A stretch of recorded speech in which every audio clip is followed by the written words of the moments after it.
Segundo livro de Reis, capítulo 25.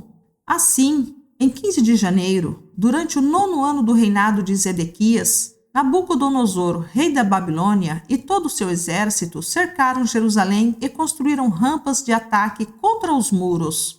Jerusalém permaneceu cercada até o 11º ano do reinado de Zedequias. Em 18 de julho, no 11º ano do reinado de Zedequias, a fome na cidade tinha se tornado tão severa que não havia mais nenhum alimento. Assim, abriram uma brecha no muro da cidade. Como a cidade estava cercada pelos babilônios, os soldados esperaram até o anoitecer e fugiram pelo portão entre os dois muros atrás do jardim do rei. Então seguiram em direção ao Vale do Jordão.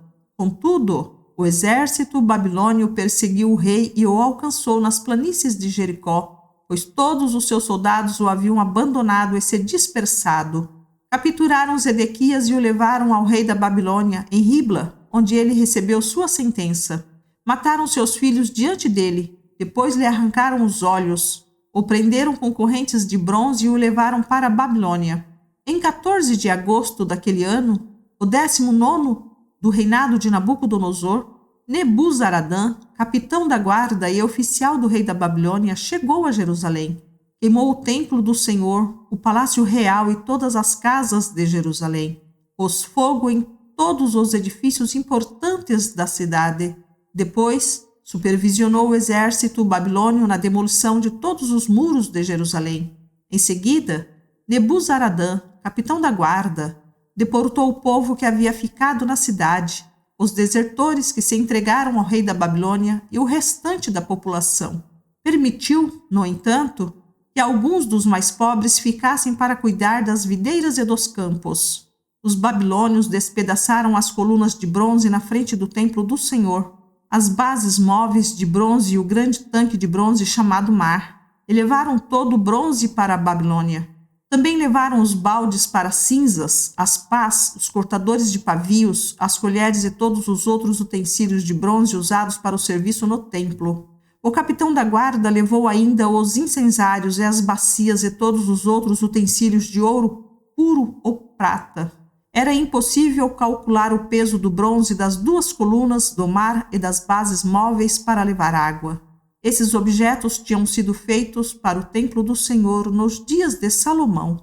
Cada coluna media 8 metros e 10 centímetros de altura. O capitel de bronze no alto de cada coluna media cerca de 2 metros e 25 centímetros de altura e era enfeitado ao redor com correntes entrelaçadas de romãs feitas de bronze. O capitão da guarda levou como prisioneiros o sumo sacerdote Seraías, o sacerdote auxiliar Sofonias e 3 dos principais guardas das portas.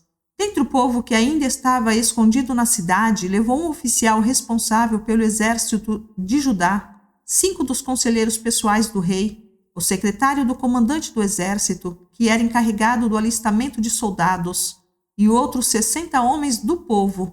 Nebuzaradã, capitão da guarda, levou-os ao rei da Babilônia em Ribla, e ali em Ribla, na terra de Amate, o rei da Babilônia mandou executá-los. Assim, o povo de Judá foi enviado para o exílio, para longe de sua terra. Nabucodonosor, rei da Babilônia, nomeou Gedalias, filho de Aicã, filho de Safã, como governador do povo que ele havia deixado em Judá. Quando os comandantes do exército e seus homens souberam que o rei da Babilônia havia nomeado Gedalias governador, foram vê-lo em Mispá. Entre eles estavam Ismael, filho de Netanias, Joanã, filho de Cariá, Seraías, filho do Netofatita Tanumete, Gesanias, filho do Maacatita, e todos os seus homens. Gedalias jurou a eles que os oficiais babilônios não tinham a intenção de lhes fazer nenhum mal. Não tenham medo deles, disse.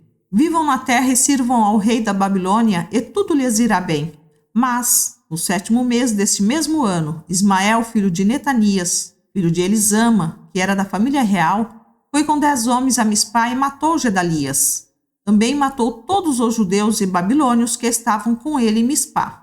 Então todo o povo de Judá, dos mais simples até os mais importantes, bem como os comandantes do exército, fugiu para o Egito, com medo de que os babilônios lhe fariam.